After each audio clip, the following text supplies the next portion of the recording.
Have you ever had anger overtake you? I was 2 years out of college, working as a detention officer at Madison Street Jail in downtown Phoenix. I was assigned to the juvenile unit, one of the most volatile units in the jail. One particularly mouthy teen had been in the unit for only a week. He decided the best way to prove himself in front of the other juveniles was to try to provoke me. I tried not to take the bait, until I did. I was gathering the juveniles from visitation when he refused to leave. He cursed me, he mocked me, and then, once I uncuffed him from his visit, he ran, darting around the room. My adrenaline spiked. I cornered him, forced him out of the room and into the vestibule. Towering over him, I grabbed him by his shirt, lifted him to eye level, and yelled, "You have no idea who I am. I can make your life miserable here." Beware. Anger crouches at your door.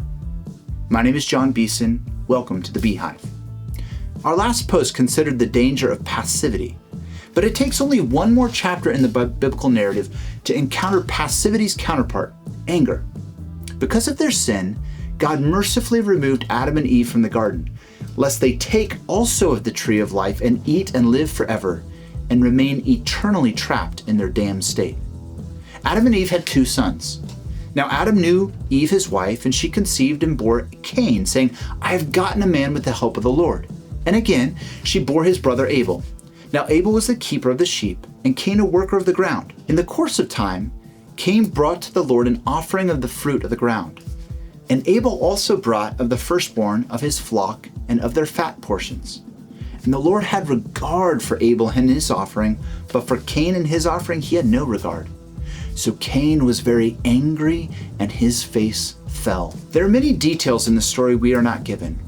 When did the Lord instruct them to bring an offering? What specific directions did he give them? We do, however, receive a hint in the previous chapter. After Adam and Eve sinned, the Lord killed an animal and made garments of skin and clothed them. Perhaps the deeper issue was not merely the offering, but the heart of the worshiper.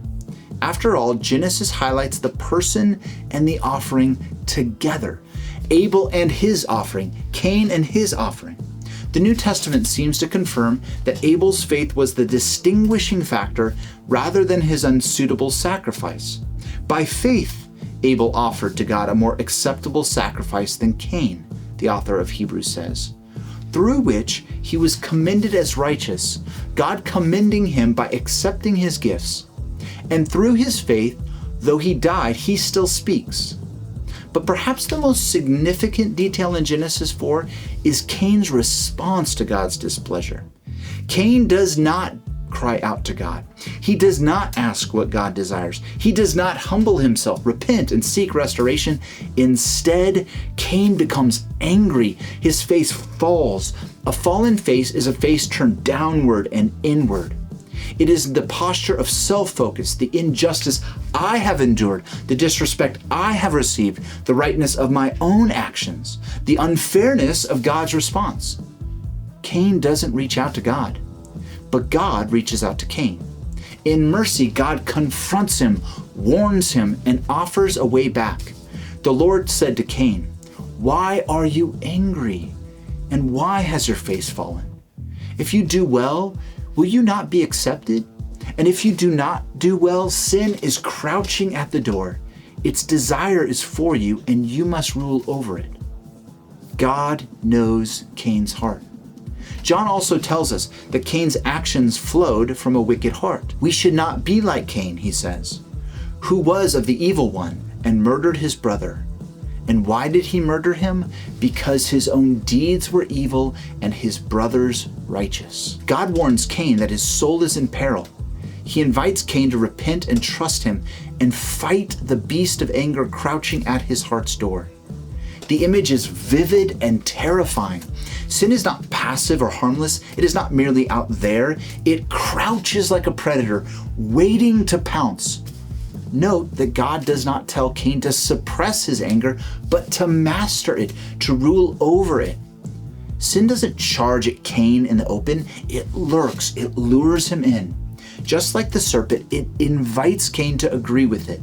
Just as the serpent lured Eve and Adam to distrust the goodness of God, that he was withholding something from them, so now the crouching beast lures Cain to do the same. God should have accepted your sacrifice, it whispers. God isn't fair.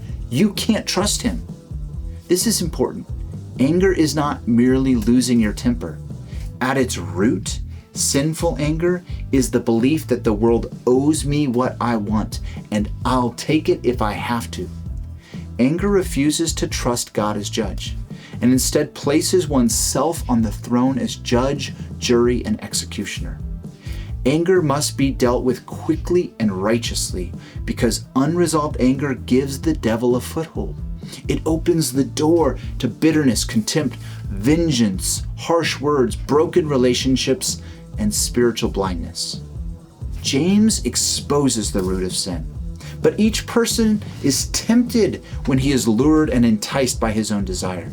Then desire, when it has conceived, gives birth to sin, and sin, when it is fully grown, brings forth death. The croucher whispers that if only our flesh got what it wants, then it would be satisfied. The truth is that our desires lead to death. The croucher overcomes Cain, then Cain overcomes Abel, drawing his brother away from home into a field and murdering him.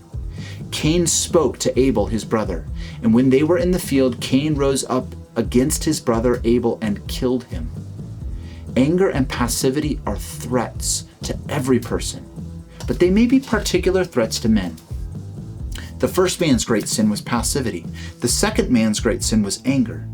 Every man will be tempted to either disappear like Adam or dominate like Cain. The croucher doesn't care which path you choose. Passivity says, I will not act. Anger says, I will take control. Both refuse to trust God, and both destroy. Our only hope is to look to the one who stood against the croucher and overcame him.